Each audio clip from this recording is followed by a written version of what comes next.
The American mindset is more like, why not? If you have an idea, and the German mindset is more like, why? In the US, I always felt like it's a little more all or nothing. Like either you're fully in it now or like you can't be in it at all.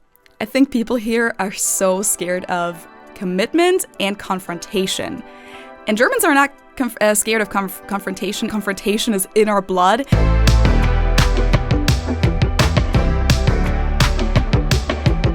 Welcome to the Dating Beyond Borders podcast, where I sit down weekly with guests from all around the world to chat culture, dating, and human connection. So join me and let's break down those barriers together. Hello, everybody, and welcome to another episode.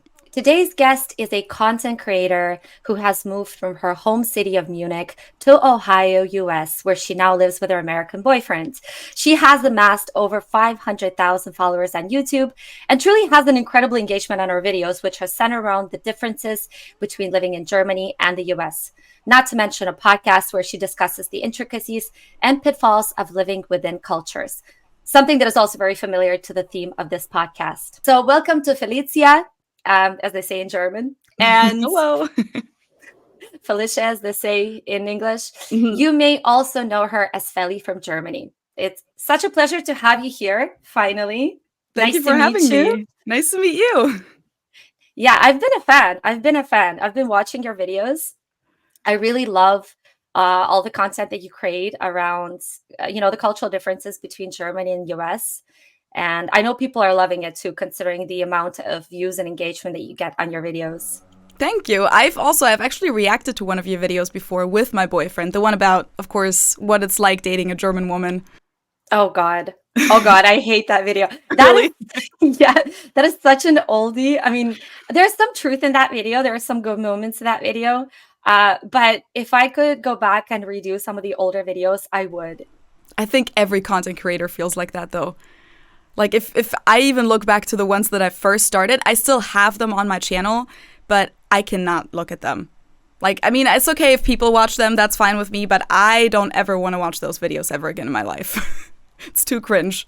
I get that. Honestly, like, I'll watch some of those videos back and I think, what was I thinking? Why did I make this video? And, and people reacted quite well to it back in the day when internet wasn't saturated with the amount of content, True. No, I like that video. I mean, it was a little bit, like, over the top, but I think it was clear that it was, exaggerating to make a point, kind of. Yeah. I used to create those, your dating videos, and people used to love them, and they still ask me, can you please go back and make those videos? And what I don't know if you've noticed this about yourself as a content creator, but you start creating certain types of content, and then people start asking you to just keep doing that, and you're like, it's like an actor that played one good role, and they played this funny role, and everyone just knows them as this. You're like the Chandler Bing of, really sad reference, but you're like a Joey of Friends. You're always doing that same part, and people expect that from you. Yeah. And then you don't want to be restricted, though, to just doing that kind of video. Exactly. Yeah. And I'd love to talk to you a little bit about content creation as well, since we're here. But let's start off with your journey. So you moved from Munich, from Bavaria, to Ohio. I did. Tell us about that. Okay, so I usually start my videos with that. I always say I've been living here. Well, I'm originally from Munich, Germany, but I've been living here in Cincinnati, Ohio, on and off since 2016. So 2016 is the year that I first came here, and it was just an exchange semester, just like so many of these stories start. It was just a study abroad towards the end of my undergrad, which I got in Munich. So basically, I grew up in Munich, and then I stayed for university as well, or for my bachelor's at least. And I just really, really liked my time here in the US. The whole reason why I came here in the first place was that I really wanted to experience that college life before my time at university was done. I wasn't really sure if I was going to get a master's, so I was like, you know what, this might be the last semester for me being a student, so I kind of wanted to have those college parties and the American college life, and I actually got that. I came here, and I mean, I didn't have crazy high expectations. I was like, obviously it's not going to be as crazy as in the movies. And then I came here and it was way crazier than in the movies. I was very shocked by that. Like I went to frat parties and everyone was doing keg stands, so like a handstand on the beer keg, and everyone had the red Solo cups, and I don't know, it was just wild. And you know, like the huge football games and the huge stadiums and all these events on campus where all the food is for free. And I didn't know that from German university. German universities don't have a lot of money, so all you get usually is like a broken projector and a teacher, and that's it, in a classroom that probably half the chairs are broken. So I wasn't used to that. That was really awesome. So that was my first experience, and dating plays a role there as well to kind of get into the topic. One of the other reasons why I really liked it here was that during that time I met someone, and we dated throughout the time that I was here, and then we also tried to keep up a long-distance relationship after I left, because of course I wasn't just able to stay here, but after I went back to Munich, after that one semester, I really wanted to come back. So I'm going to try and keep it short, but after that, basically I was looking for different ways to come back. And it's not easy, but I eventually found an unpaid internship. I couldn't even find a paid internship, but I found an unpaid internship. So I did that for half a year at a nonprofit organization here. But it was basically like half a year in Germany again. Then I came back here on this other visa. But it was only 6 months. So then I had to go back to Germany again. Then I was able to get my master's here in German studies because they were looking for native speakers. So that was pretty cool. And I didn't have to pay for tuition for that either, so that was awesome. So then I did that for a year. That was also cool that was only a 1-year program. And then I was lucky enough to win the green card lottery, and I got a green card. And then since 2019, I've been able to just be here without being restricted to one specific purpose, because usually when you have a visa, it's connected to your job or to your university, and you can only do that one activity. With a green card, I was able to just be whatever I wanted to be. I could be unemployed, I could freelance, I could start my own YouTube channel, which I did, and kind of turn that into a job. So that's the journey, I think. Yeah. Interesting. So, and this is the when you mentioned that you started dating and you met a guy, this was your current boyfriend, or this was someone else? Someone else. That did not work out in the end. So we can talk about that a little bit if you want to talk about dating later, in terms of the things that didn't really work for me. Yeah, no, definitely. We're definitely going to get into the dating. But I'd love to start off with just like, you mentioned the parties, the American parties. Mm-hmm. Growing up in Germany, what was the idea of the American dream, that you had in your head before coming to the US? The American dream. I mean, I would say that Germans we're very Americanized in one way, but also very critical towards the US. So I think most Germans, if you ask them about the American dream, they'll kind of think, oh yeah, that's just some kind of marketing bullshit. Like, there is no American, like, what's the American dream? Having no healthcare, no access to education, living in a tent because you're homeless and there is no welfare in your country. This is very harsh, but I think that a lot of Germans do think like that in a way. So I didn't really have that. I never really wanted to move to the US, to be completely honest with you. I just wanted that party side. And I had been to the US before, so like I knew that people were just very outgoing and friendly, and I just thought, for 5 months, that's what I want. I never wanted to live here full time. There was a lot that I didn't really like about the US, and even the people, whenever I was here for short periods of time before I moved here permanently or more permanently, they would get on my nerves because they were too friendly or too much in my German perception. And then something changed when I was here for a longer period of time, because suddenly I realized, oh, you know what? It's just once you get to know them and like understand the culture a little bit better, you kind of understand how it works. It's kind of like a code that you have to crack in a way. And it's not as superficial as it seems at first if you're coming from another culture. So yeah, basically, I guess, forget what the initial question was, but the American dream thing, that wasn't even like the reason why I wanted to come here. And the American dream in my mind was more not real. Like, I was more critical towards that, I think. Yeah, I've noticed that traveling in Germany and and in Europe in general is that there is kind of a dislike for the fakeness that Hmm. America represents. There's a feeling that it's not real, Yeah. and I get the both sides. Like I do think it can come off extreme when you watch shows like Love Is Blind, for example. It really is a crazy um kind of a turn off for me, just hearing people speak because it's just too much. They're Yeah. always yelling. They're always like, "Oh my God. Oh, I love you so much. Oh, that shirt, it's so great." And I just, I wasn't born in Canada. I'm originally from Eastern Europe. And so I Yeah. tend to be more direct. And, I've lived in Canada for most of my life. Canada is quite similar to the US, at least Toronto, where I live. It's not as, I don't want to say obnoxious, but it's not as obnoxious.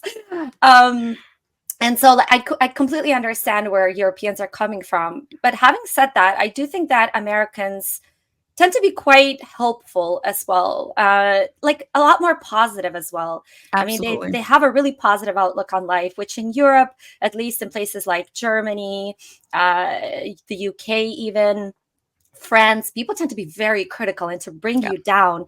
I mean, you've seen that joke where it's like a little kid who wants to be something, and the American parents are like, you can be whoever you want to be. Whereas, like, Europeans, for the most part, unless we're talking about Southern Europe, are like, no, no, no, be realistic. Yeah, absolutely. I 100% agree with that. And that's also one of the things that I did end up falling in love with. Even though at first I came here with my German attitude and I looked at it like, oh, this is all fake. Who needs that?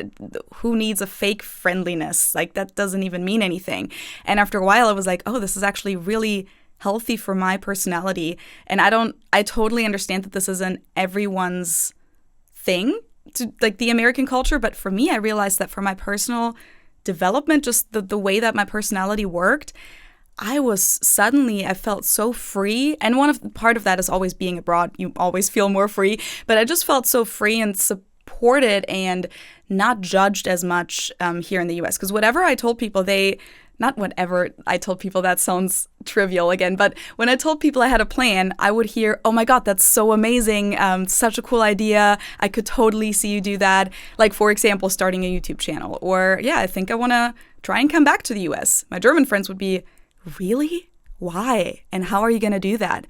And I would have to say, well, I'm not sure yet, but I think I'm going to try and figure it out. And my American friends would be like, oh my God, that's so cool. Yeah, you're totally going to figure it out. And for me, I just felt how that was really helping me find a side in myself that I feel like was always suppressed a little bit growing up in Germany and always having to justify everything you do and always being faced with that criticism. And that's one of the reasons why I live here now. So I totally agree with you. I think that's such a great point. I always wonder what is better in the long run. I mean, we talk about Europeans, having this kind of realistic attitude towards things, and also I think not standing out as much from anyone else, right? Mhm. Like, don't Yeah. be too different. Yeah, be fit Whereas in with every, yeah, fit yeah, in. yeah, absolutely. I've seen that in extremes when I go to Scandinavia. They actually have a word for it, but it also happens in the Netherlands. They have a phrase for it: "Be normal, be like everybody else." And it's the tall poppy syndrome, right? It's like don't stand out too much, or you're going to get cut. And I wonder if that kind of limits people in some way, because then you're right, you don't want to be judged. And in the US, it's this mindset of go big or go home, which is completely on the Yeah. opposite scale of things. I always like to say, to break it down, it's basically the American mindset is more like, why not if you have an idea? And the German mindset is more like, why? Why would you do that? And that's also something that I still experience in day-to-day conversations in Germany, where it's like a lot of the conversations when you talk to someone of like, hey, so what are you doing now that you graduated university? People immediately justify themselves. Like, they're like, oh, I found this job. It's not the best, but I think it's like good for what I need right now. And they start justifying immediately. And it's like, you don't even have to justify it towards me. Like, who? But they immediately think that's how the German society works, that you have to tell the other person why this is an okay thing to do. And usually they kind of put it like in German we would say relativieren. So like they make sure it doesn't sound too crazy good and not too crazy bad. It's like you kind of like say, yeah, it's not the best, but it's pretty okay. It's good for what I want. So everything you do in life is kind of just like this. You justify it as this like mediocre thing to do. And I still face that too whenever I meet new people. So like, I don't know, at a birthday party or something like that. And I tell people that I live in the US, they usually ask why. And they get a little bit critical. And then I have to justify myself, which is weird. What's the criticism around living in the US? Is it like, oh, they have a terrible healthcare, they have guns, that kind of stuff? That absolutely. The political climate, um, people denying things like climate change. Germans are very educated about American politics. And so, yeah, all of those things. Another thing that's very interesting for me is like Germans tend to be quite open in certain aspects, like the nudity aspect, you know? Yeah. Which you would never find in the US. I mean, nudity is not much of a thing in the US. When we go to the sauna, we do so clothed. We don't go naked. I did the naked German sauna experience when I was in Munich, actually, because I was like, oh man, oh man, oh man. It was awkward. It was my first time going nude in the sauna, and I was creating a video around the concept of nudity, which is how I found your video about nudity. And I decided to try it out for the day. It was incredibly uncomfortable. At the beginning, it was fine because there were other women in the sauna that I went to. But then all of a sudden, the women seemed to have vanished by some mysterious force, and it was just the men. And there was a point where I was lying naked in a steam room with just one man sitting there. Most of the men were older. So it wasn't a sexual thing, you know, but people criticized me a little bit afterwards because I you know, kind of exposed my thoughts on the matter. And I said, you know, for me, it was very weird to think that it wasn't sexual. And they're like, well, this is normal for us. Yeah. And I said, I realized that, but this is my first time doing such a thing. And it just didn't feel natural for me. So yeah, but when I asked Germans, they were like, oh no, we were not really into nudity. We don't go nude, but do you go nude to the sauna? They're like, oh yeah, is there any other way to do sauna? Yeah, it's kind of a weird thing, but also like communal showers or something like that. I feel like it's pretty common to just be nude, like at a public pool or something like that. It's common to just see naked people there. Not everyone's naked, but a lot of them are. Yeah, and they're able to separate nudity from sexuality, which I think in America, the two go hand in hand. Yeah, absolutely. Yeah, I agree with that. I mean, I personally don't go to the sauna a lot. I'm just not a sauna fan, so I don't do that a lot. But I feel like if I had been in that situation with just one man, I would have felt awkward too, even though I did grow up with that mindset that it's not sexual. But even if it's not sexual, it's still kind of weird. Like, it's still kind of like, especially when it's just two people. I feel like if it's just you and a stranger in a room, even with clothes on, that's also already weird. So then add the nudity to it, and I could totally see how that's awkward. Exactly. Yeah. I don't understand why people are like, no, that's normal, except that's normal for you to be naked with another person you don't know at all in the sauna and act like that's just a thing that you do. So yeah, that was a really interesting experience. I've also interviewed some nudists, but I feel like nudity is going out of style in Germany. Like the FKK movement is no longer such a huge deal, at least not in Munich, even though the English Garden still has some nudists. Like just a few. There's still like big groups of them, but a lot of them are older people. So yeah, I don't know what the numbers are, if it's actually going out of style, but I could totally see that because I don't really feel like you see a lot of people my age in the nudist areas, in the parks and by the lakes and stuff like that. The lake that I used to go to as a kid, which was like super close to where we lived, there was always a nudist area that we would ride our bikes through. So like basically we would like take our bike to the lake and then kind of go around half of the lake to the spot that we wanted to go through, and we had to go through the nudist area. And there was always a volleyball field, and they always played naked volleyball. And for some reason, I feel like that's a thing that they do a lot of sports or like physical activities. And I don't know, as a kid, it was definitely always like, oh, okay, hello. Just everything's flying around. I don't really, honestly, am I too North American? I don't see the point. Like, what's the point of that? I mean, I could kind of see the like idea behind it, to feel connected to nature and everything.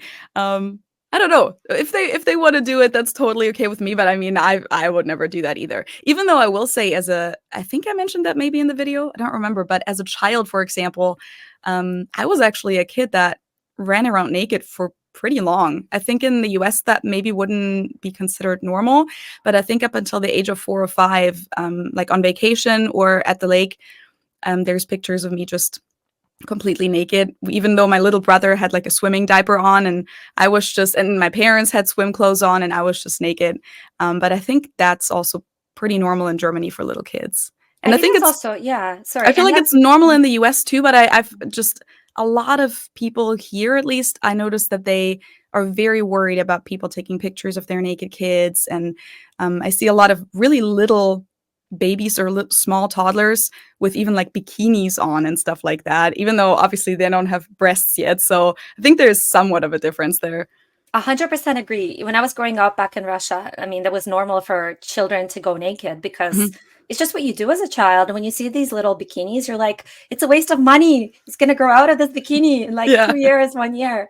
What was really different for me was when I went to Austria Hmm. and I saw there was a family of a father and two girls. And the girls, I think, were around 12, 13 years old. Okay. And all three of them were naked and they were jumping in the lake. That was different for me because I was like, Hmm. children, fine. But when you see two grown girls completely naked jumping in with their dad, that's when you're like, wow, this is different. And I totally understand that. You know, it's like if you don't think of it from the pedophilic point of view, where it's like, oh no, don't do that because someone's going to take photos of you. There's like perverts around. Yeah. It's just the way to do it. But what was interesting when I was in Germany, I wanted to get to the bottom of it. I was like, well, do they do it because they feel closer to nature? And the only responses I got were, well, this bikini is not very comfortable. It gets Mm. wet. So I just prefer to go nude, Mm. which, whatever. They didn't think too much about it. Yeah. What else have you noticed was a difference in mindset between German culture and American culture? And I feel like there should be quite a lot of things, but something that it was really a stark contrast for you. I mean, I think the optimism is one thing, but we already kind of covered that. So that's, as I said, one of the main reasons why I'm here. Like when people ask me, why do you live there? My number one reason is mentality.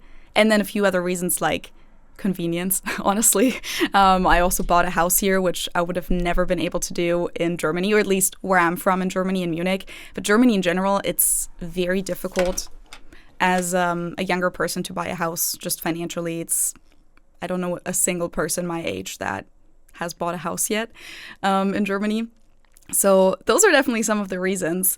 Mentality-wise, because I wrote down a few things in preparation, but some of the things I wrote down are more like the size is so different here. Everything's bigger, but that's not really a mentality thing, I guess. But can I ask you about the apartments in Yeah. Germany? Is it true that when you move out of a place in Germany, it's common to take all your furniture with you? Hmm. Like even the kitchen, you take the Yeah, kitchen. I mean, the kitchen, I don't know a lot of people that actually take it with them, but it's definitely common. I mean, some people do. So technically, the kitchen belongs to the tenant. Yeah. So when you move into a new apartment and you're renting, it's very common that the apartment is completely empty, even the kitchen. So there's no kitchen cabinets, no appliances, nothing. You'll just have this empty room with maybe some tiles on the wall as a backsplash and then pipes sticking out, and then it's your responsibility to put in a kitchen.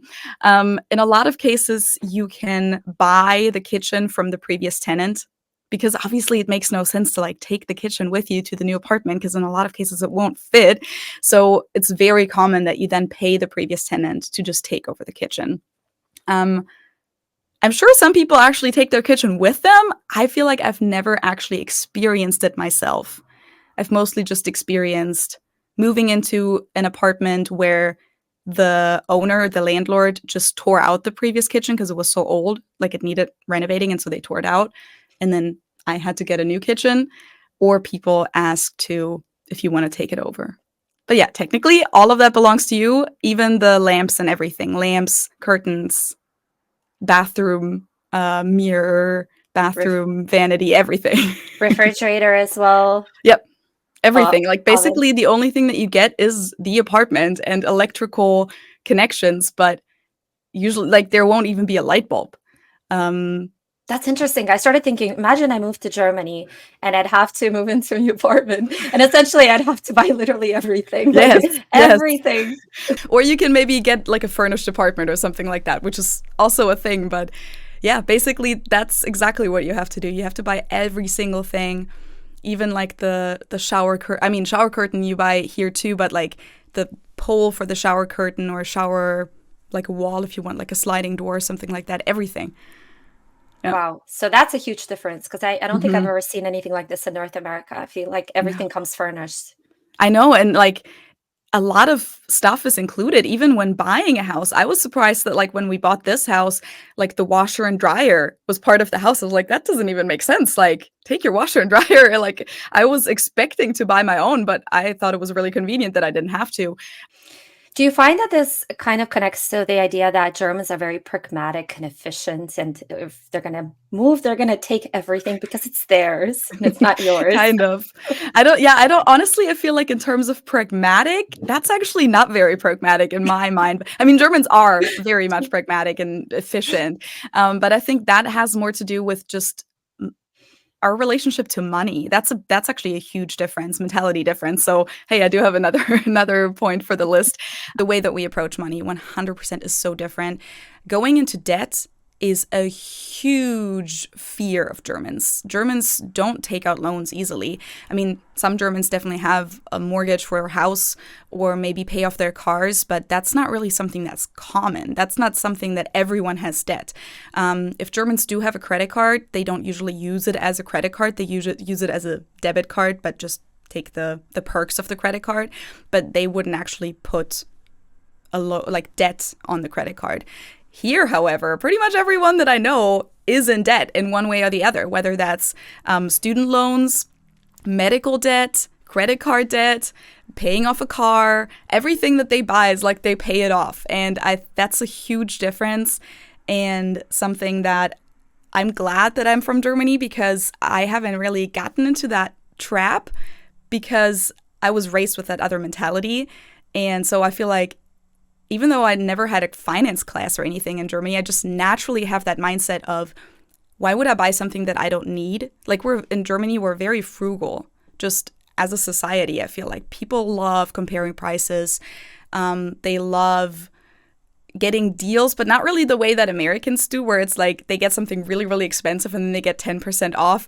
It's more like Germans love to also buy secondhand stuff. Or when eBay first came up, eBay was huge in Germany. I know it was huge here too, but everyone just loved selling their old stuff and buying old stuff. Because like, why would you throw it away? I think sustainability or just like the mentality for long-lasting, high-quality products is huge in Germany, which we still have in a lot of fields, such as kitchen appliances, for example, or washing machines. We still have more products that last longer, even though it is with just capitalism and over time, the companies definitely make products that break sooner.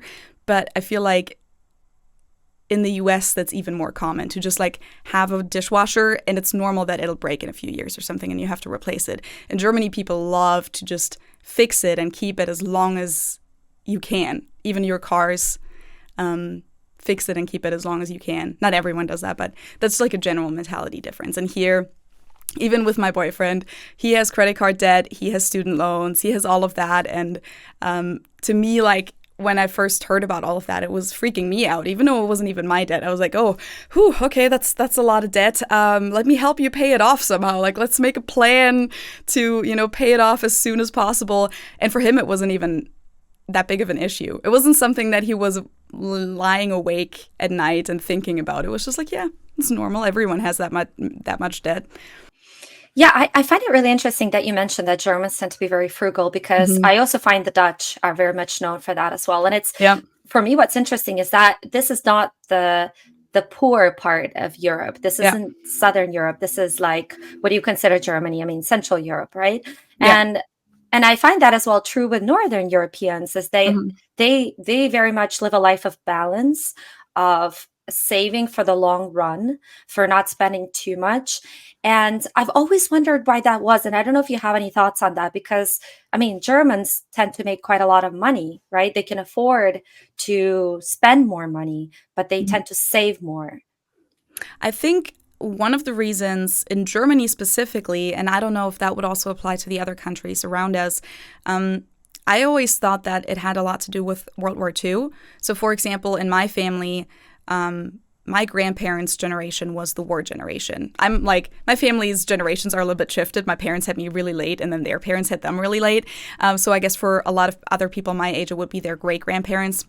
But basically, my parents grew up with parents who experienced the war. My parents were born in the late 50s. So basically, these people, my grandparents, they all lived through a time when it was really, really luxurious to have potatoes and to have butter and to have all these necessities in life. That was luxury.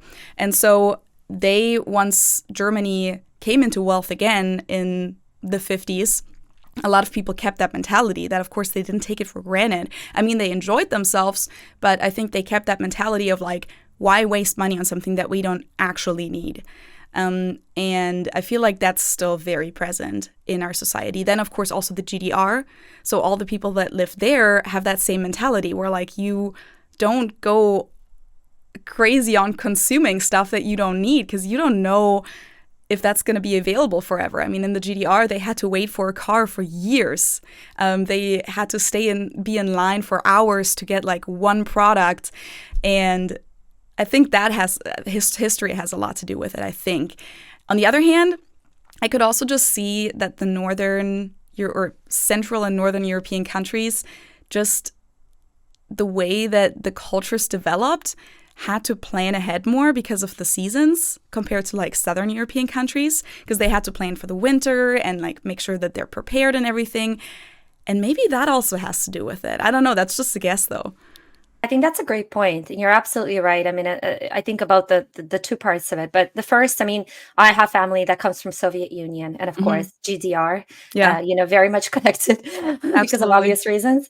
And they do have the same kind of mentality, like why take, my dad, for example. I mean, he grew up in Ukraine, but he even, when he was doing like incredibly well, he was like, why would I take a taxi if I can take a bus somewhere? And I'm like, but it Yeah. doesn't make any sense, because I don't see it the same way. But it is interesting. I did couch surfing with a German man when I was in Germany. At this point, I've been traveling for I think 2 months, and I was kind of like, okay, I need to really start taking care of my budget. So I did couch surfing. I don't know if you know of it, but it's Yeah. you stay for free. And so I get to this guy's house, and he's like an architect, so he makes a lot of money. And I remember I was like unpacking some stuff that I had, and I just had, I think, just a little bit of spaghetti left and like a few cherries and things like that. So I put the cherries on the table. We ate the cherries, and I had just a little bit of spaghetti, and I was going to throw it out. And he's like, no, no, no, no, no, no, no. Let's wrap it up for tomorrow. With the cherries, we ate the cherries. We literally had 3 cherries left. I kid you not. Next day at breakfast, he puts the 3 cherries there for breakfast on the table. I mean, he cooked a great breakfast. I'm not going to say he was like overly frugal or anything like that, but I could see it in the way he was reusing things Yep. for the next day, which I don't think is much of a thing in US or Canada. You wouldn't see it No. as much. I have a lot of stories actually relating that. Okay, first story kind of related to dating. One time I got really, really mad at my boyfriend. This was only like a few months ago, where we had dinner and there was something left over, and it was a meal that I cooked and I really liked it. And I think it was maybe, I don't remember what it was, maybe pasta also. And it was only a teeny tiny bit left of Ben's portion, so of my boyfriend's portion. And he just like went to the kitchen and threw it out. And I got really mad at him because I was like, that was the last bit. Like, I finished my portion. There's nothing left. I would have liked to eat yours tomorrow, maybe. Like, I'm not hungry right now, but that was really good food. Like, please don't throw it out. And I got really mad at him because he didn't even think about it. I've seen a lot of people, especially during my college time here, throw out a lot of food. Like, instead of putting it in a Tupperware and putting it in the fridge, just like throwing out half a plate of spaghetti, kind of like what you said. And when other people did that with their food, I wouldn't say anything because it's their decision, but I was very shocked by that. My dad, I think this happened last year. I was home in Germany for like Easter, and we went to a beer garden, just my parents and me. And at the beer garden, we had like potato salad and a pretzel, and there was like maybe this much left of the pretzel. Oh, I'm trying to, so maybe like 2 bites or something like that. And my dad naturally wrapped it up in a napkin and put it in his pocket, because you can still eat it later. And yeah, what I 100% agree with that observation. And even though I am not the like post-war generation, I'm another generation after that, I still have that same mentality. And I think a lot of Germans do. And it even like is being revived a little bit with like the whole sustainability mentality in Germany that's very present. Like, don't create waste. Like, creating waste is considered very not just frowned upon, but I feel guilty when I create too much waste. And so I think even like this whole new aspect of sustainability plays into that and kind of helps to maintain that mentality that has even been there from the war. And it might even be crazier or stronger now again in Germany. Another thing that I've been told when I first came here, or like the first year, and there was like 2 or 3 people that told me that I was humble, because I always, when I was offered something, I would say no to so many things, and I was just like, oh no, I didn't mean it like that. I'm not thirsty. It's fine. Like, I don't need anything. And one time, this was with my boyfriend back in the day. So with my first American boyfriend, we were at like a Jimmy John's, like Subway, like a sub place, and he got a sandwich, and I wasn't hungry. I didn't get anything. And so then the employee, it was just us at the store, and she was like, "Oh, honey, do you want a drink at least? Here, I'll get it to you for free." And I was like, "No, I'm good. No, thank you." Because I had a water bottle in my purse, because I always carry water with me. And then she was like, "Oh, do you want a cookie for free?" And I was like, "No, thank you. I'm good." And then we sat down, and my boyfriend got really mad at me. He was like, "That was really rude of you." And I was like, but I don't need it. Like, I don't want to waste like a whole cup, like a disposable cup, if I'm not thirsty, and I don't really like soda anyways. And I wasn't hungry for a cookie. I'm sorry. And that was a whole mentality difference right there, I felt like. Because in my mind, like, why would it be rude to say no to something like that if you don't, like, for me, it was just like, but I don't need it. So why waste the cup? I don't need it. I'm good. Interesting. Yeah. What about when it comes to dinner parties and things like that? What have you noticed with Americans versus Germans? Are you referring to wastefulness also, or You know what I'm getting at. the disposable dishes? Are No, you getting at that? I'm interested to find out kind of the contrast. What I've heard about Germans is that if they invite 5 people, they're going to cook for 5 people, and if you invite an extra guest, they're going to be unprepared for that, because the initial thought was, well, there's 5 people coming. Mhm. And whereas Americans tend to be a lot more, well, 10 people can come, 20 people can come, we'll just make food for everybody. What have you noticed in that regard? Honestly, that's not really something I've thought about a lot, but that is definitely true. Like, even there's a whole meme field in German media where like the stereotypical German is called the Allmann. It kind of comes like from the contrast of Turkish immigrants compared to like your typical Germans, and a lot of the memes show situations where like you bring your Turkish friend home with you, or not, doesn't have to be Turkish, but like a friend who isn't from a stereotypical German family, and they come with you, and the parents are like, "Oh yeah, hi, glad that you're here, but we're gonna have dinner real quick. You can wait in his room until we're done having dinner," instead of like inviting him to the table. So yeah, that's definitely a difference. I think you're right. People do cook for like the amount of people that they expect. I think that also has to do with just being frugal in a way, just like being very precise with that, and just the money aspect too, in a way, I think. Yeah, it's interesting that you mentioned that. It's actually a phenomenon called Swedengate, which was really Uh-huh. popular in Sweden, Okay. where if 2 kids were playing together and it was time for dinner, the parents of the friend of the second kid would tell the first kid, "Wait in the room, we're going to have dinner, Mhm. and then you can continue playing again," which kind of bewildered and angered Middle Eastern people, Eastern Europeans, Balkans, you name it, Pretty much everyone else, I feel Latinos. like. Yeah. Yeah. They're like, I would die, I could never do that. And I've seen the same responses from Dutch people Yeah. that, they tend to do that as well. And now you mention it, Germans as well. So it's Yep. a thing. It's a weird thing. I think it has to do with hospitality in a way, that we just don't have that culture of like, let's invite everyone and we'll just like splurge on all this food and money and kind of live over the top in a way. Like, if I've been invited to, for example, I went to a school in Germany, my high school or my gymnasium, with a lot of people that had a migration background, as we say in Germany. So people that were from families that weren't from Germany. And I had a friend who was from Iraq, And we went to her place to like prepare a presentation one time, and her mom had like this entire buffet set up. We were just there to like do some school stuff, but it wasn't just a lunch or a dinner. I think it was like afternoon or something. It was like 5 meals set up on the table with like these huge portions, as if it was a birthday party or something like that. It was crazy. I didn't expect that at all. And so I felt a little bad too, because like I don't remember how many people we were, but it was definitely me and one or two other classmates. And I don't think we like were very hungry, because I think we had already eaten and we didn't expect there to be food. And that was a huge culture shock. My parents would never do that.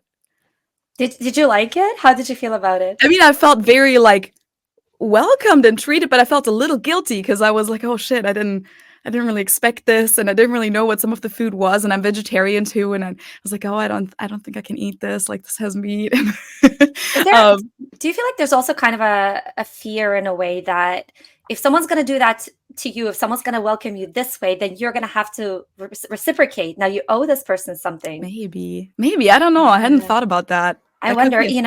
I feel Yeah, like I really genuinely, I love hospitality and I love it when someone cooks up a great meal. But yeah. I do think it also sometimes comes from the culture of like, let's show them that we have it better Mhm, than them. mhm. So I feel like, even with my Russian mom, when she goes to dinner parties, a lot of times she'll have conversations with her friends over the phone, like, oh, so and so didn't have a good meal. It wasn't Oh, it wasn't really good, it wasn't enough food and things like that. So I find it really interesting because it comes from a good place, like you yeah, want to feed someone, you want to make someone feel absolutely. welcome. There's something really beautiful around that, but a lot of it's with either showcasing that you have more, because it usually happens in countries where people don't really have a lot, Yeah, or so it's like, oh no, but I can do a better meal, or I'll welcome you better, and now yeah. you have to reciprocate and do that as well. And also I think it comes from cultures where people really relied on each other Mhm. for food, essentially, or for anything really, right? Because the government didn't take care of them. So if you need something, you're going to go to your friend's house and ask them for salt, or ask them for something else, and they're going to share that with you. Whereas I feel like Germany, the Netherlands, like Scandinavia, they didn't really have that as much. Like, you didn't really have to rely on other people as much. I mean, I think in Germany throughout some parts of history you definitely did, but I think it just like happened in a different way. Germans are very, very reliable friends, and like will do anything for each other in a friendship.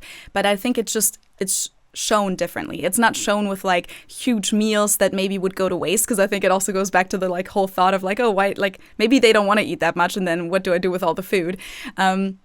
It's just a different mindset in that regard, I think. But I feel like Germans still like help each other out a lot. It's just not that thing that you said about kind of showing how much we got. Like, I think that is not something that is valued a lot in German culture and German mentality. Like, showing off, I guess, in a way, that's more like looked down upon. And it's very interesting, actually, also in comparison to American culture in terms of like houses and stuff like that.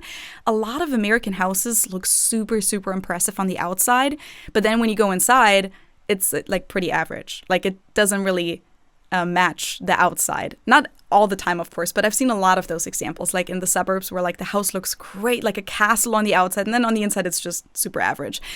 Whereas in Germany, it's most of the time it's the other way around. Houses don't really look impressive from the outside. People usually have hedges and fences because they don't want people to see their house even. It's not like, it's completely the opposite. They don't want to be like, hey, look at my great house. It's more like, please don't look at my house. This is mine. Like, this is my privacy. Please, I don't want you to see my yard or see my front door. And so the houses on the outside look usually like pretty modest. And then you go inside, and then that's where the luxury is if people have money. There's a focus on size. Yeah. It's like And big curb houses. appeal is like the key word, curb appeal. What is curb appeal? It's like, I from what I know, like buying houses is just like making your house look attractive from the outside. So like, yeah, making your porch look nice, your front yard, all of that, just like making it look pretty from the street.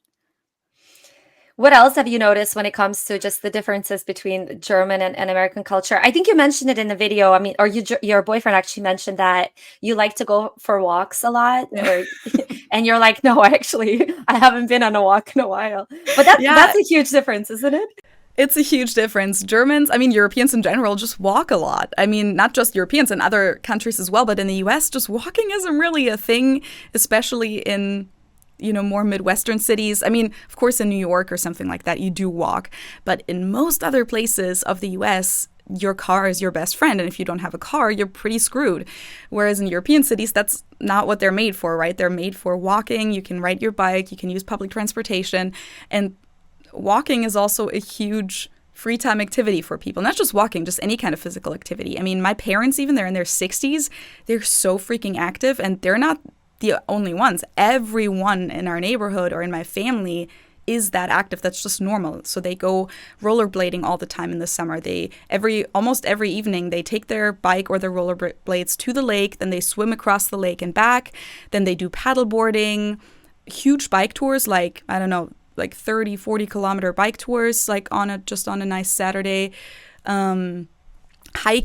I don't know. It's just like that's a way of life in Germany. It's like, I think it has to do with the weather as well. Germans love outdoor activities because our weather is so unreliable that whenever we do have good weather, people already look forward to it. So if they see in the weather forecast that it's going to be nice tomorrow or on the weekend, they'll already make plans, and they don't want to waste a nice day inside, because you never know if during German summer, it's possible that you'll only have like 2 nice weeks, and then the rest of the time it's raining.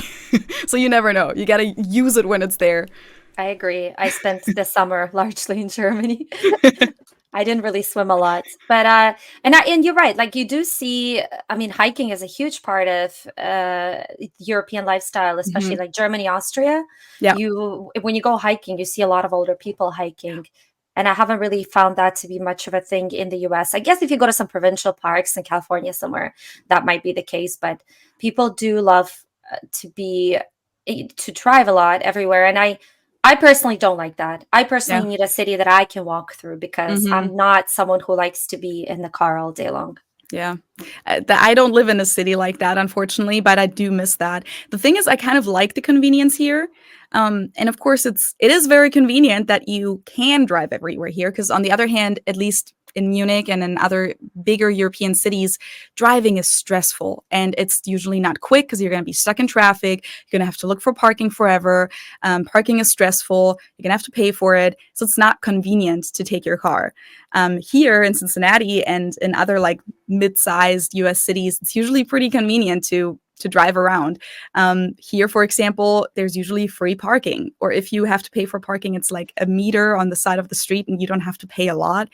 In Chicago or New York, that's a whole different story. I think Toronto as well. It's not that cheap to park, I don't think. But here, it's like everywhere you go, every movie theater, every bar even, which is not necessarily safe that bars have parking lots, I don't think. But everywhere you go, it has a huge parking lot, and there's just always enough parking. So that's definitely something that is convenient. On the other hand, I do miss living in a city where I can just take my bike. I used to literally take my bike everywhere, like to my high school. So for 8 years, to my gymnasium from 5th through 12th grade, I took my bike there every day, unless sometimes if it was raining. Even though it was like a whole competition between me and my friends, like who was the toughest. And some of my friends would even take the bike when there was like 4 feet of snow, and they would just like still take their bikes through the snow somehow. And then I was always like the weenie, because then my mom would drive me to school if it was like really bad weather. But for the most part, I took my bike. And then later I would take my bike to the subway station, take my bike to university, take my bike to work, even if it was like a 30 to 40-minute ride by bike, I would still take my bike, because it's beautiful through Munich. It's just like, it's like a little, like, you combine your free time activity with getting to work. It's nice, and you get a little workout too. And everyone takes their bikes. There's literal bike traffic jams. Like the other day, I was just in Germany, and my boyfriend's parents were with us, and it was their very first time in Europe in general.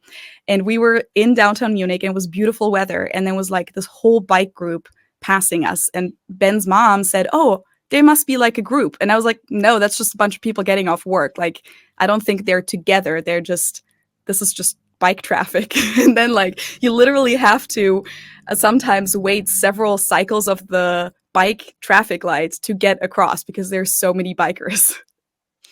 That's super funny. I actually, just as a side note, I really love Munich. It's my favorite city in Germany. I think it's such a beautiful city. Agreed.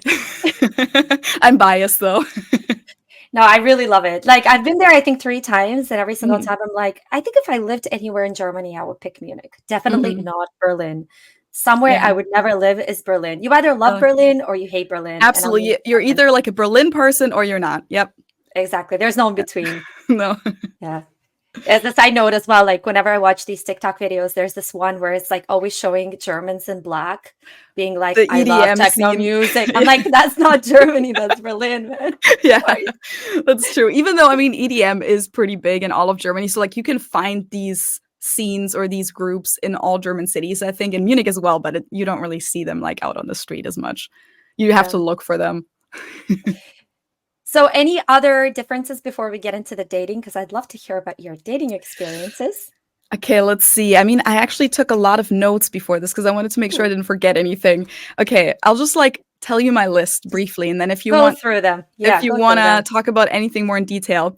So I wrote down size and space. That's I kind of already mentioned that. One of the things is also space in terms of living space. That was so luxurious for me, just like how normal it was here, specifically in like the Midwest, to have a bedroom that fits a queen size bed and like a desk and all these things. Whereas if you have a shared flat in Germany, it's very common that you can like maybe fit a twin bed and like a tiny desk and that's it. And then you're still going to pay a lot of money for it. And then buying a house here, it was crazy to me how common it is to just have a freestanding house. Like no walls attached on the left or to the right, and you have a front yard, a backyard, a porch, and it's not that expensive, at least here where I live. So that was crazy. Small talk. I think we kind of talked about like how outgoing Americans are, and that's actually something that I used to not like so much at first, and now I love it. I love that you can just like have small talk with a stranger at the supermarket or at the airport or just like at some kind of social gathering where you don't know each other. You can just still chat about something. I had to Yeah. learn that a little bit. No, I wanted to I wanted to touch upon small talk. I think Yeah, Europeans have this notion that small talk is fake, it's meaningless, it's superficial, it's a waste of time. I waste of think time. Yep. I think it can be. I think it can be. I think it's all in the way you do small talk. Yeah. Like if you and I meet and we're like, nice weather. Yeah, great. Then it's just kind of, it is a waste of time, you know? But I think a lot of people, and especially nowadays with this loneliness epidemic, so many people are feeling completely alone, completely Yeah. isolated. So if you feel like you can't even strike up a conversation with a person that you don't know, then you're feeling like completely isolated, you know? You feel like, oh no, but if I say something, I'm going to be labeled as weird. And so, like, at least giving people that permission to speak to other people, I think is a positive thing. Whether or not it's fake, it depends on the two people having the small talk, you know, Yeah. because you can have a pretty good short conversation. And at least it doesn't have to go any further, but you can leave the conversation feeling like I talked to someone today because I work from home and Mhm. I know the feeling of spending the whole day at home and not socializing with a single person in one day, Yeah. you know? And I'm sure you Absolutely. can relate to that as well, being a YouTuber. And I love small talk now. I mean, honestly, I still suck at it a little bit. I had to kind of learn how to do it, like how to even come up with something to say.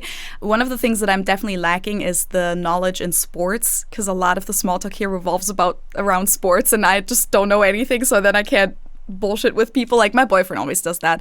He'll always just like with the cashier or someone just like talk about some player or how the game was or something like that. But I just like it now because it leaves me with a good feeling. Like there's nothing wrong about being friendly to each other. The thing is, I really like small talk now because I feel like it gives me good feeling. Like there's nothing wrong being nice to each other and just like giving each other a compliment even. Like one of the biggest small talk topics that I also experience is just like a random person on the street or at a bar, at a restaurant, just being like, "Hey, I really like your coat," or "Hey, I really like your shoes. Those are so cute." And that's not really something that happens a lot in Germany. And that's just like such a nice thing. Like you just give each other a nice feeling. And even if you're just talking at the grocery store to the cashier or someone, I don't know, it's fun and nice to have a friendly conversation with another human being, telling them something positive. They tell you something positive. You like have empathy for each other. Like even if it's just like you talk with them and then you ask, "Oh, are you getting off soon?" And they're like, "Oh no, I'm like doing a double shift or something." And then just like, "Oh man, I feel bad for you. I'm sorry." Or just like showing some empathy or something like that. Now I really, really appreciate that, even though I used to totally think it's all fake and superficial and who needs it, it's a waste of time, etc.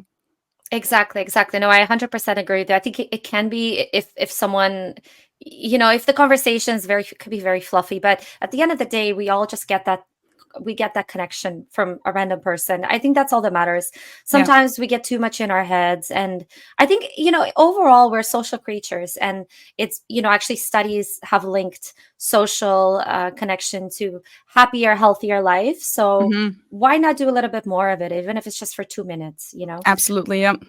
Okay, on to the next one. Okay, and then a big difference, of course, that I didn't want to just leave out is the system. So, what we said earlier, the healthcare system is, of course, very different, and it's something that I do have to deal with. The cost of education, the welfare system, poverty, taxes, all of that is obviously very different. And I think to a big extent, something that Europeans criticize a lot. And there's some Europeans that move to the US that move here because of that, because they don't want all these taxes and they don't want all these rules and having to pay into the system. But me, for example, I like the German system and I still go to the doctor mostly in Germany.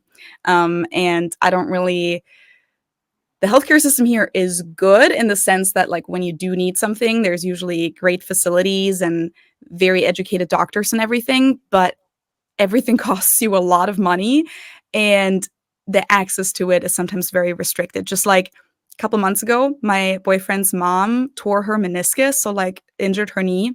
And it just happened in the parking lot of her work. And instead of calling the ambulance or something, she called my boyfriend, which he's also self-employed, so he also works from home, which is nice. He was able to just go there on a Tuesday morning and pick her up because she didn't want to call the ambulance because that's usually not included in your insurance, which I think should be the first thing that's included in insurance. And it costs like $2,000 or something to call the ambulance. So then he went there, picked her up, and instead of going to the emergency room, they went to an urgent care, which is kind of like similar to an emergency room, but it's like a walk-in facility. We don't really have that in Germany a whole lot. It's not for emergencies that are as urgent usually, but also because emergency room visits are usually not covered by insurance or not fully covered. I don't know the details, but it's usually very expensive to go to the emergency room. And that's like one of the things where I was like, how is this a first world country where like your mom gets injured and she doesn't even feel comfortable, even though she has a really, really good insurance, she doesn't even feel comfortable calling the ambulance and she has to rely on someone in her family being able to pick her up. And I don't know. That's definitely something that I I don't 100% love. agree with that. I live in Canada, so things are better in Yeah, that I know. regard. But yeah, it's definitely something that I just did a poll the other day, yesterday actually, where I asked people what they love and like least about their countries, and all the Americans mentioned the healthcare. Like Yeah. that was at the top, and I can totally understand. I mean, as a self-employed person, I wouldn't even have health insurance in the U.S. Like, what would I I do if don't. I had an issue? You don't. I mean, I have emergency health insurance. So what I have, just because for me, it seemed to be the best option. I have a German expat insurance, so it's basically like a traveler's. Well, not a. It's like for people who live abroad, but it only covers emergencies, so it doesn't cover like a regular checkup or something like that. Um, and it's a German insurance because it has German conditions, which I like a lot better. I actually used this before. 3 years ago, I broke my wrist here and I had to get surgery and everything. And if I had had regular American insurance, I definitely would have had to pay a lot of money out of pocket. And this surgery, because I saw the bill, officially, supposedly they always like negotiate with the hospital. So I guess what you see on the bill isn't the actual price. But what it said on the bill was that the surgery alone cost $50,000. Oh my God. I'm not kidding. And that's just the surgery. So like in addition to that, I had all these appointments beforehand, the x-rays, afterwards, the follow-up appointments, physical therapy and all of that. This was literally just the surgery, and I didn't even stay in the hospital overnight. It was an outpatient surgery. So yeah, that was crazy. It's honestly there's a huge trend of Americans traveling to Mexico to get Hmm. surgeries done because it's just so much cheaper for dental work, for It's example. wild. Yeah. So that's something that I wrote down. Then consumerism, which we kind of touched on that, just like there's always a lot of everything and there's a lot of waste, which that's still something that I really struggle with is how wasteful people are. And not just people, but businesses. Like there's no real sense for being more sustainable, just getting 3 to-go drinks or coffees to go or whatever it is a day, and throwing all of that out is so normal here. Every time that you go to like a fast food restaurant, or sometimes even like regular restaurants, you'll have so many disposable dishes and so much waste that you create. Even at hotel breakfasts in the US, when you go to an American hotel, for the most part, at least what I've experienced, you'll get disposable dishes, plastic silverware, etc. And that's definitely something that's still weird for me, especially because Germany has always been more conscious in that regard. But in the last few years, we've become even more conscious in Germany. Like now they have these systems in a lot of cities where it's like a deposit cup system. So they have these cups that you get when you get a coffee to go, and then you can return that same cup at other places as well. And it's this like hard plastic reusable cup instead of having something that you throw away. Yeah, I love this reel that I just watched by Liam, you know, Yeah. the very famous German creator, or he's British, where Yeah. he goes on, it was super funny. He goes on vacation and he forgets to throw out his or not to throw out, but to return his plastic Bottle. bottle. Yeah. And he like takes it everywhere. It's so true. It's so It is true. very true. I Such a do that great all the system. time. Yeah, when I'm in Germany and like I get a bottle of water somewhere, then I'll carry it around with me until I can return it somewhere, because you don't want to throw it away. Or what you can also do is like, if you're still in Germany, in his case it didn't work, you can give it to a homeless person, for example, or someone who, because that's a thing, a lot of people, poor people will collect Pfandflaschen, so the deposit bottles and cans, because it gives them 25 cents per thing.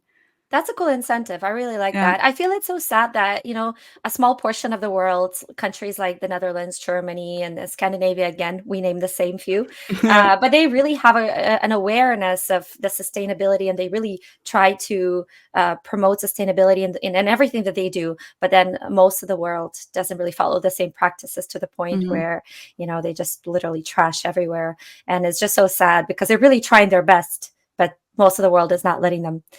But anyways, getting back from sustainability, let's talk again about the people, Okay. and specifically, let's get into the dating scene. Okay, so um, it's interesting because I think I went on my first date in the US just a few weeks after I came here, because I started dating someone in the US. And I think most of my culture shocks happened then, and not so much my current relationship, because my current boyfriend I met like almost 5 years after I first came here. So at that point, I was already very used to how dating worked here. I think one of the biggest shocks was the gender roles in a way, and how traditional dating was in a lot of cases. So, for example, for my first date with my ex-boyfriend, he came and picked me up at my place with his car. And I didn't expect that. Like in Germany, it's very common that you just meet up at a place and both people get there and then you leave from there, unless if you want to hang out more. But it's not really something that like someone picks you up at your house and then they bring you back home afterwards. I knew that from American movies, and I was like, oh, interesting. I didn't expect that to happen. Then he paid on the first date, which is not something that's uncommon in Germany, but it's also not like super expected. I feel like for a first date nowadays, it might almost be more common in Germany that you split the bill, or that somehow you like one person pays for dinner and then the other person pays for drinks or pays for dessert or something, so that it's like equal. So that was definitely not a huge surprise, as I said, but I noticed it. Then I noticed also that that wasn't only a thing on the first date, but on following dates as well. And whenever I did want to pay, it was like something that he turned down. And I think he almost felt embarrassed about it. Like I remember one time, and honestly, maybe this is a little bit trashing him a little bit, but I thought that was too much, that I offered to pay, and he was like, okay, cool, yeah, you can pay, but you have to give me your card because it's weird if the guy doesn't, like, I want it to look like I'm paying. And so that was weird to me. I was like, what? I mean, I was like, okay, whatever, you can give him my card, I don't care. But like, why is your ego so fragile that you need to make it look in front of the waiter and the other guests that you're the one paying? That's something I noticed. And then chivalry is a big thing where like American guys are very big on holding the door open, opening the car door for you, walking on the outside of the sidewalk, so towards the street. That's like a thing that I had never heard of before I came to the US. I forget what the reason for it is. I think it has some historical reason that I think maybe they didn't want the woman to get dirty from like horse waste or something like that in the streets. But basically, like, a lot of guys feel like it's impolite if they let the woman walk on the street side of the sidewalk. Never heard of this being a thing in America. I mean, I've experienced it several times. So like both my ex-boyfriend and my current boyfriend did this. I mean, my current boyfriend doesn't do it as much anymore because I find it a little ridiculous. And as a German woman, I often felt patronized a little bit by these things where I was like, yeah, it's really nice of you to open the car door for me. But one time, this was actually after my first relationship, and then I was on a date with someone else. And he insisted that I couldn't get out of the car until he had gotten out of the driver's seat, walked around the car, opened up the car door for me, and then I could get out of the car. And that was nice the first time, but then he wanted to do that every single time. And I was like, that's ridiculous. Like, I'm a grown-up woman. I can open my own car door. I don't want to have to wait 10 seconds every time for you to like come around and open the door for me. So some of these things I felt, yeah, almost like uncomfortable with, even though I understand that it's a good intention. But for me, I come from a culture where everything is just a little bit more emancipated, I guess, and a little bit more equal. I think compliments also is a huge thing. American guys, compared to German guys, give a lot of compliments. How does that, as you mentioned, as a German woman, you felt really uncomfortable around waiting for a guy to open the car door for you. What about compliments? Was it too much for you? Good question. I feel like I've gotten used to it now, and I think it's a learning experience, not just for Europeans, but I think just in general, in personal development, to just learn to accept compliments. So I think I've definitely learned that by now.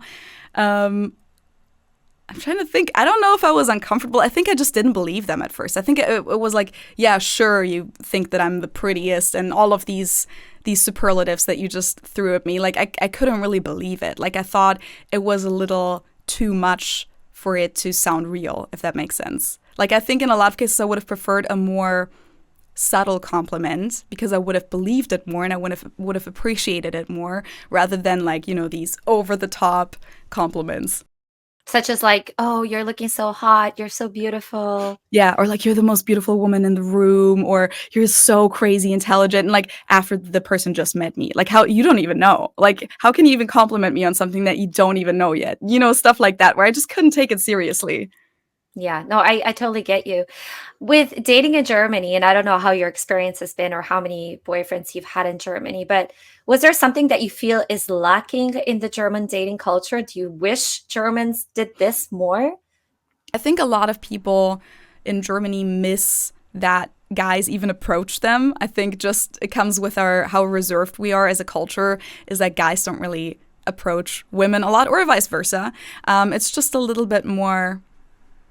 people are holding back a little bit more, and it's a little harder to just even meet people to begin with. Other than that, honestly, I was in long-term relationships, one main long-term relationship in Germany, and so were most of my friends at the time. And a big difference, this doesn't really tie in with your question of like what I miss, but it's a big difference that I've noticed, is that in my late teens, early 20s, mid-20s, all throughout that all throughout that time, it was very common for me and my friends to have long-term committed relationships. And it was common to be with someone for a few years, even if you already maybe knew that you weren't going to get married. Whereas here, I felt like when I met people in their early 20s and they were in a long-term relationship, either they were already married, or I even met people that were already divorced at 21 or something like that, which was crazy to me. Or it was like, once you were in a long-term relationship, everyone expected you to get married. Like, it was kind of like this huge commitment. Whereas in Germany, I feel like you can still be with someone and live with them. I also lived with my boyfriend in Germany for a few years. A lot of people do that for practical reasons too. It's not that big of a deal. Whereas here, when people moved in with each other, and I think the Midwest is very conservative in that regard, a lot, like their families and their friends would automatically expect, oh, okay, now you're getting married. Or they weren't even allowed to live with each other until they got married. So I think in a lot of regards, relationships are a little bit more realistic in Germany in the sense of it's okay to be with someone for a few years and maybe you'll drift apart. Maybe the way that your lives develop, it doesn't line up and in a few years you're going to break up. That doesn't mean that you can't be together now. In the US, I always felt like it's a little more all or nothing. Like either you're fully in it now or like you can't be in it at all. And going hand in hand with that is one of the biggest things that I don't like about American dating. So now I've switched to like, what do I not like about American dating is I think people here are so scared of commitment and confrontation. And Germans are not scared of confrontation as a culture. Like that's confrontation is in our blood. And even though in dating, people are maybe a little bit more scared of confrontation than they would be with a friend, it's still very normal to be very honest and open with each other as you date someone, to just tell them transparently, hey, I don't think you're a good match for me, but I really like hanging out with you. I'd be down to have like a friends with benefits thing or something like that. Or just telling someone, hey, that was really nice 3 dates. I don't really think that we're a good match, period. And I'm not saying ghosting doesn't exist in Germany. It definitely does, but not as much as in the US. Ghosting in the US is crazy. And it's not just something that I've experienced myself, but also just being in college and having roommates and having friends. It was literally the norm. Being ghosted was normal almost. Like I've had friends where they were dating someone, not like being exclusive, but just like going on a few dates, which that was also always a huge thing with like, are we exclusive or not? And the guy asked them to meet his mom next weekend, and he was staying at her place overnight, and then he literally got up in the middle of the night and left. And that was the last time that she ever heard from him. Like, what is happening? Crazy. And that's not even that odd of a story. I've heard several of those stories. I've been ghosted myself. It's weird, and I feel like it has to do with Americans being so scared of confrontation that they really, really, really don't want to tell you something uncomfortable to your face or even via text, that they'd rather just disappear and hope that you get the hint.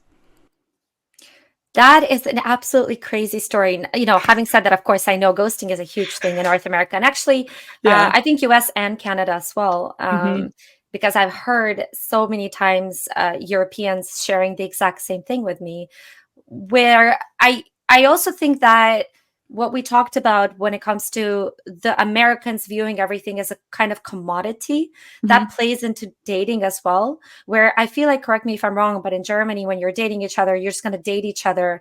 Let's see how that goes. If it doesn't work, we break up.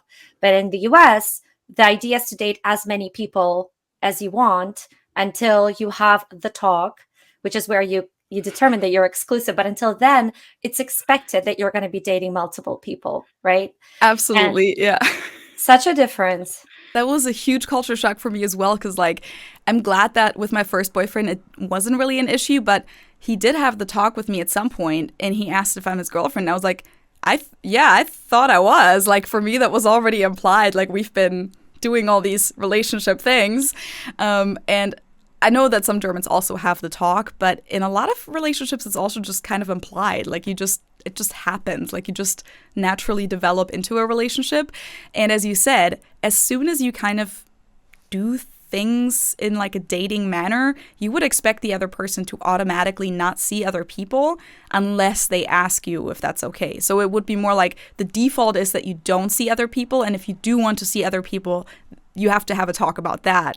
Whereas in the US, as you said, it's the other way around. Like the default is that, of course, you're going to be seeing other people until you have to talk about being exclusive. And then especially in like your 20s, from what I experienced, a lot of people are very, very scared of the being exclusive talk. A lot of people are going to be like, let's not put labels on it. I just want to have fun. I just want to hang out. I don't want to like have a commitment. I don't want to put the label boyfriend or relationship. And I think that's very toxic in a lot of ways, because I don't really know what people are scared of. You can be someone's boyfriend and then still break up 3 months later. It's okay. But I think Americans are so scared of that confrontation that they would then have to break up again, that they don't even want to commit in the first place. That's a very interesting way that you just put it. I've also heard that German guys tend to mature a bit faster as well. Maybe, Whereas yeah. like Americans, they go through the period of parties and, the frat boy period, I guess. Or it could be that, this rose tinted glasses that we view Europeans with, like, oh, they're just more mature. They have it all, more figured out, and they tend to get serious faster. I think nowadays ghosting is a huge thing as well with dating apps. But Absolutely, yeah. unfortunately, I do think you're right. North America has more of that, and it could be tied into the fact that people are afraid to have these conversations about whether or not they don't want to be with someone. So, unfortunately, the way we do dating nowadays, I think you're lucky that you're in a relationship. Is that Thank you. is that there's just too much choice, or there's a seeming endless amount of choice. Uh, Absolutely. and it's just easier to start seeing people as commodities that we Hmm. can just easily discard if we don't exactly feel excited about them Yeah. a few days later.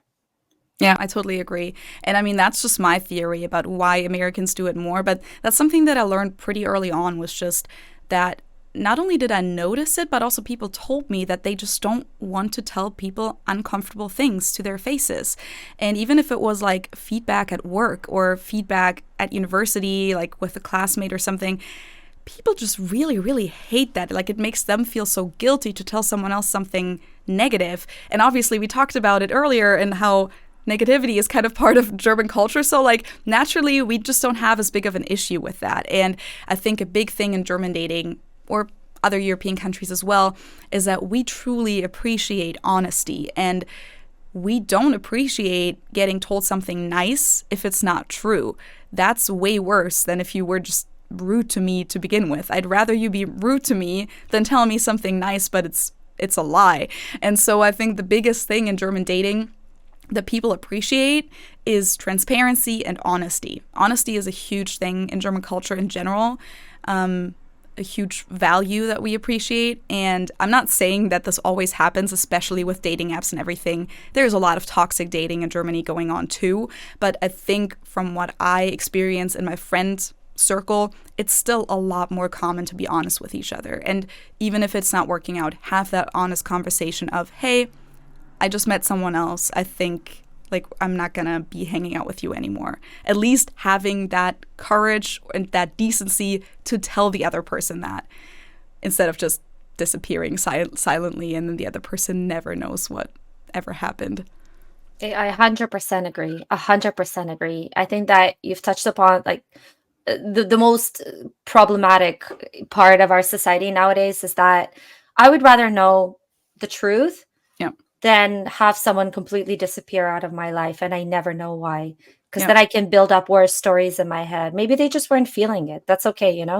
Absolutely. I agree with it. Like, what are the odds that two people are the ones for each other? It's not that big of a deal. And for me, I always felt like, why would I be personally offended that after 2 or 3 dates, you just weren't into me as much as you maybe thought at the beginning? That's fine with me. I'm a grown up person. I'm a rational person. I can live with that. I can live with that way better than if you disrespect me and just don't respond to me anymore or block me or some immature bullshit. That's all like kindergarten behavior. And another thing that I've also experienced a lot, that was love bombing in the US. I don't know if that's the thing that you have experience with, but I have, but not with an American, with a European. oh, oh really? Okay. Yeah. That's something that I've experienced here a lot, but also, I mean, maybe it's not a cultural thing. Maybe it's just a depending on who you meet thing. But I always thought that maybe it had a lot to do with just how over the top Americans are in general, that then they also give you this over the top, like, oh my God, you're so amazing very early on, even though, as I said earlier, they can't even know that yet. Like, you've barely even met me. How would you even know that I'm that amazing? And at least with Germans, I've never really heard that much from myself and friends. Yeah, having said that, when I talk about a European, I'm talking about like a French Belgian guy. Oh, So yeah, different French culture. or Italian people, yeah. Exactly that, completely different.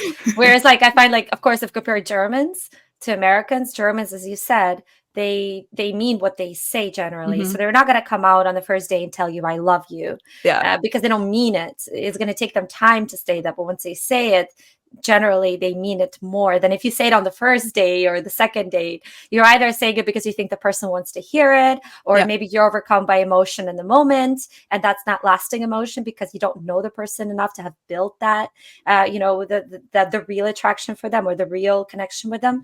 So yeah, that's what love bombing is. It's I really don't know. I think it's either narcissism, or it's wanting to get into bed with someone, or it's thinking that this is going to work on this person Hmm. to get into their pants, essentially. But yeah, that's very interesting. I love how you broke it down, the difference between the two cultures. I do think that Americans are bigger than life. I think movies encourage that as well. I mean, all those happy endings, Mm. running off into the sunset, singing under people's windows, like Yeah. movies back in the 80s and the 90s, especially, if you grow up with that's how you see relationships, where I think Yeah. German movies and European movies in general tend to be a little bit more realistic. There's not always a happy ending there. It's just kind True. of the way life is. I think also just in general of like how we learn about sexuality on the one hand. So I think sex education has something to do with it. How we learn about relationships in Germany specifically is just more realistic, and not so much that things have to be a certain way. Because that's something that I've experienced here in the US, that a lot of people here just think, oh, but this is the rule of a relationship. You have to do it like this, or you are not allowed to do this and this because now we're exclusive. So obviously, this is the rule book. Whereas in Germany, I feel like a lot of relationships just do it their own way. Like every relationship is individual, and you can make your own rules. You can live your relationship the way that it works best for the two of you as individuals.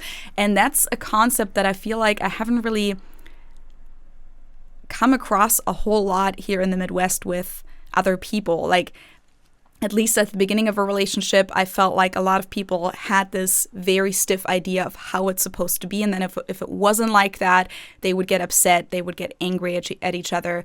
And as a German, being in relationships too, I had to have conversations every now and then where I would say, but why does it have to be like that? Or I didn't know that that was your expectation, for example, of how I'm supposed to behave if you bring me to a party or something like that. Or I remember with my first boyfriend, that was like a thing where he brought me to parties, and then I talked to other guys there, and for some reason he was upset about that. And I was like, why? You brought me to a party? I thought it was great for you if you didn't have to cling to me the entire time, and I was a little bit independent, and you could talk to your friends, and I could talk to some people, and then obviously I'm with you though. You don't have to worry about that. I think loyalty was also a big thing that for me that was implied. Whereas for a lot of Americans that I met here, they were very used to being cheated on and lied to and manipulated. And I was like, why would I do that? Like, obviously I committed to you. Like, no question asked that I'm not going to flirt with anybody else, but you can still let me talk to other people. And that I don't know if it's a cultural difference, but that was at least a personal experience for me, that the loyalty wasn't really, I had to prove it first. Whereas in Germany, I was used to like, people expect you to be loyal. Yeah, that's interesting. I'm creating this quiz now where it's very generalized, but the question is which culture fits you most? And Hmm. one of the questions is when you go to a party with your significant other and what your expectations are. Hmm. And for Germans and other cultures in the North, I put that you come to the party and you just talk to other people because you came to a party. You're not supposed to be there like holding on to each other and making Hmm. out the entire party. But for certain cultures, like Brazilians, for example, I think it comes from a lack of trust as well, where it's like, Yeah. well, if I'm going to go and talk to other guys, and those guys are going to want to get into my pants, and so we don't really trust each other around the opposite sex. And it differs person to person, of course, because you do get more jealous people in Germany that want to be by your side, but more chances are that this person's just going to trust you to Yeah. go do your own thing, right? Like that's a healthy relationship, is not to control each other, is not to be jealous, is not to be looking over your shoulder. Who is Yeah. she talking to? Absolutely. I've heard that before, that especially Latin American cultures, jealousy is a huge part of relationships, but it's almost like it's appreciated almost, or it's like it would be weird if there's no jealousy. Whereas in Germany, jealousy is not a sign for a healthy relationship at all. why I always go back to this, but I love it when people are like fetishizing some foreign culture where they're Hmm. like, oh, I would absolutely love to date a Latina because Hmm. they're so fiery, and it's like this whole stereotype of what Latina is. And this is actually part of the reason that I created this quiz, is because I was like, yeah, but there's so many values that are specific to different cultures, which Yeah. sure, there's people that don't particularly align with that, but then they probably either move away or, or they tend to be more international, whatever the case may be. But usually that plays a huge part in how you perceive a healthy relationship. Whereas, for a typical German, jealousy is not a positive aspect in a relationship. But No. for a typical Turkish person, you grow up with the notion that a relationship is supposed to be full of passion, fire, jealousy. Like that's what your soap operas teach you, Yeah. and that's how you grow up. And if it's less than that, you're like, well, this is boring, this is Yeah. dull. And I find it so funny that when people get into the relationship, they're like, oh no, I couldn't do it. Like our values were too different around that. Yeah. So that's really funny that you brought that up as well, because I totally get that as well. Like with my ex-boyfriend, and he was Dutch. I Hmm. remember we went to a party, and like he I expected him to be like right by my side because Mm. I was with my Argentinian friend and she was with her Russian boyfriends, and they were just like right by each other's side. And he told me afterwards, like, no, in the Netherlands, we go to a party to be with other people. Yeah. You may often not even know who's together. Like, that's how independent everybody Yeah. is.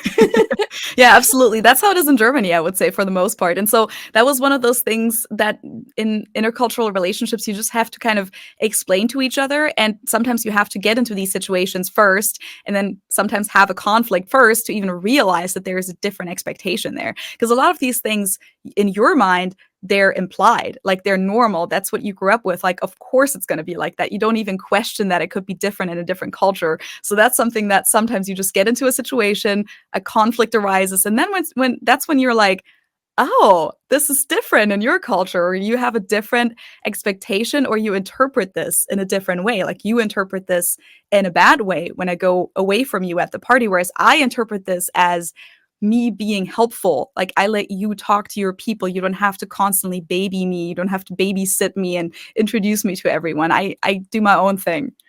Exactly. No, Yeah. 100%. It really does matter so much Yeah. where you're brought up. So I just want to thank you so much. But before I let you go, because we've been talking for quite a long time and I can have this conversation with you forever, but I have one last question for you. And that's, how has living in the US changed you as a person? So I would say, and I hope that my friends and family would agree with this, is that it's changed me in a good way. I think for me personally, just the way that my character and personality is, it was very healthy for me to be here at the time that I was, which was I came here at the age of 22. And I think throughout my 20s, I'm now 29, so late 20s now, I feel like it's really shaped me in a positive way of like believing in myself and having the courage to try things. Because I think that was one of the biggest things that in Germany I felt so restricted by. And I think other people don't feel as restricted by this. But just for me, I'm just a self-conscious person in that sense. I don't like to be judged. I don't like to stand out. I don't want other people to put thoughts into my head. When other people tell me their doubts, I automatically include them into my mindset, and I never liked that. I was like, let me just be naive for a little bit and not even think about all these negative possibilities basically. And being here, it just made me feel free in the sense that I've tried things that sounded crazy at first. I've started the YouTube channel. And I know that people that knew me in Germany, I don't even want to say friends because I think those people probably weren't my real friends, but people that you used to work with, colleagues, classmates, people that you just knew. I know that people have probably talked shit about me for it. I know that for a fact because I know how German culture works.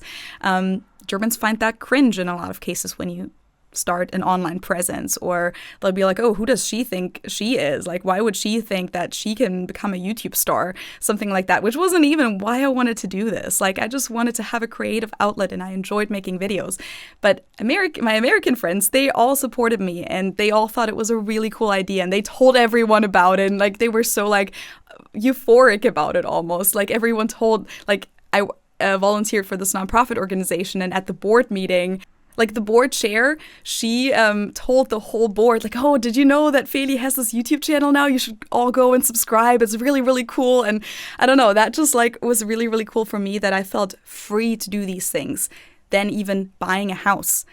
That was also something that maybe I would have never had the courage to even take that step and even look into that. Am I even able to do that? Can I afford that? Is that too much for me? Am I in over my head? Here, I just felt like, well, everyone kind of does it. Everyone just kind of does things that they don't have 100% figured out, and they'll just figure it out along the way, and that's okay. Whereas in Germany, I feel like there's a lot of expectation for perfectionism, and a lot of people wait until they're really, really good at something until they then do it or then take that extra step. And for me, I think that was just very healthy in a lot of ways to branch out and try new things and not feel like I'm constantly being watched and constantly feel embarrassed. And I think that's, by the way, so beautifully put. I think the issue with waiting until you're very good at something is that you are not going to be perfect at something until you've put in enough action into that. You know, having started a YouTube channel and you running a YouTube channel, you know that the first few videos or the first even year were just a disaster because you don't know what you're doing. And if you're going to wait until you're perfectly ready to start a YouTube channel, you have the perfect equipment and the perfect script and the perfect topic, you're just never going to start. You're always going to be putting it off. And I think there's something that is really beautiful about the American culture, which is a land of immigrants, people that had to start from scratch, is that anything is possible. I think there's something beautiful about that. Nowadays, it's a trend to crap on the US and to say Europe is better. And I do think there are things that are better in Europe. That's a fact, you know, healthcare being one of them. Yeah. But what America offers is the feeling of possibility and the feeling of, I don't have it all figured out, as you said, but I'm going to at least try it out. And if I fail, I get up and I try it again, or I do something else. But at least I've lived my life knowing that I did something and not just waited until everybody was okay with my decision and checked with everybody and waited until I was perfectly ready to do that. And, you know, then I'm at 80 years old on my deathbed thinking I lived the life of everybody else. And everybody else that has judged me is now dead. So what did I really live it for? You know, it was all worthless at the end. Absolutely. So I think there's something really great about that. And, you know, to anybody who's a hater, the fact that you've reached this many subscribers and you have such an engaged following and you're truly creating content that resonates with people and you're earning money from that is something that you wouldn't have done if you've been looking back and being afraid of being judged. Absolutely. And I always say, I don't think I would have ever started a YouTube channel if I had stayed in Germany, for like the one reason being that I probably wouldn't have had a topic, because my whole topic is like living abroad. So I wouldn't have had that. But then also I wouldn't have felt comfortable. Like I would just not have had the courage, not because of myself, not because of the internet, but because of the people in my direct environment. Just facing my colleagues or my friends and like knowing that they've seen it and knowing that they probably don't approve of it, or having to justify myself, as I said earlier, like, why are you doing this? Do you think this is a good idea? Or also constantly being criticized. Germans also love giving unasked feedback. So like when you don't ask for feedback, they'll be like, hey, like I watched your new video, just letting you know, like at the end, this and this and this could have been better. And it's like, great, thank you. Like, I know that they mean well. They think it's constructive criticism, which it is, but sometimes I just don't want to hear it. Like, I just want to be oblivious and naive sometimes and just not worry about it too much, because then I don't have the guts to make the next video. Sometimes I just don't even want to know what was bad about it. No, 100%. I 100% agree. You know everything that you don't like in your videos. Exactly. You don't need another person to tell you. You're like, I know this wasn't my best, but you know what? I make them every single week. It can't always be perfect. You know, I do my best. And it's so much work and it's so much self-doubt that like, I don't need an extra person to give me their unsolicited feedback, which is, you're right. Germans do have a tendency for telling you straight up if they don't like something. And yeah, absolutely. And then when you say something against it, they'll be like, oh, but why wouldn't you? Like, they genuinely think that this is a good thing. I'm helping you. Why wouldn't you want to hear it? Yeah. Sometimes a bit of a lack of empathy in a way where it's like, you say it because you think it's helpful, but you don't understand how that might be perceived, where it's like, it's not always pleasant to listen to negative feedback. Yeah. Americans, on the other hand, are internally positive. Yeah. And even if they offer you negative feedback, it's going to go along the lines of, no, no, everything was great, but if I could just one thing, but no, no, no, everything was wonderful. It was great. Like They do the that's, sandwich feedback always. Germans suck at that. it's like, yeah, it wasn't your best. This wasn't very good. Yeah, I We could mean, do there's better. also like this thing of translating. Like, there's these tables, and we talked about how Americans tend to exaggerate a lot. There's these like tables of what does it mean when an American says this was awesome, this was great, this was good, and then what does that translate to in German? And like, for example, when someone in the U.S. says, "Oh my God, this was so amazing," in German that means that was pretty good. And then if someone in the U.S. says that was fine, that pretty much translates to, yeah, that was pretty shitty, but you don't want to say it was pretty shitty. Whereas in German, if you say you can't complain about that, that's a pretty big compliment from a German. So true. I love that. Yeah. Thank you so much for coming on to my podcast. It was such a fascinating conversation. I just, just finding out about the differences between the two cultures as someone who's lived in both. Mhm. For me, it was fascinating. And of course, guys, if you want to check out Feli's channel, I'm going to link to it below. She makes incredible videos. And you also have a podcast. I don't know if you're continuing it at the moment, or did you stop? We just published the final episode, but of course, there are almost 80 episodes out there, so you can still go ahead and listen to them. It's called Understanding Train Station, and you can find it on YouTube or on audio streaming platforms. And it's with my friend Josh, who's an American who lives in Germany. So we're just like, we switched roles and we talk about basically what we just talked about, all the cultural differences. Amazing, guys. So go check out Feli's channel and check out her podcast. Thank you. Thank you to everyone for watching. And let us know what you thought about the episode. If you could relate to any of it. Are you German? Are you American? And how did this episode strike you? And stay tuned for next week's video where I feature another country